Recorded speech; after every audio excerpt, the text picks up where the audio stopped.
కళ్ళ ముందే చేతికి అందొచ్చిన కొడుకు చచ్చిపోతుంటే ధైర్యంగా ఎలా ఉండమంటావరా? బాబాయ్, ఏంటి బాబు? మన ఊర్లో జరిగిన గొడవల్లో మీ అబ్బాయి చనిపోయాడు కదా, అది వ్యక్తిగతం కాదు, రాజకీయంగానే జరిగింది.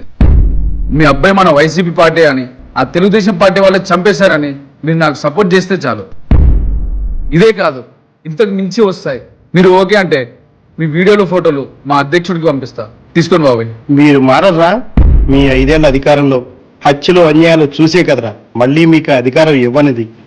ఓ పక్క రాష్ట్రం అభివృద్ధి చెందుతుంది, కళ్ళకు కనబడుతుంది, రాజధాని పనులు మొదలయ్యాయి, డిఎస్సి నోటిఫికేషన్లు వచ్చాయి, పెరిగిన పెన్షన్లు అందుతున్నాయి.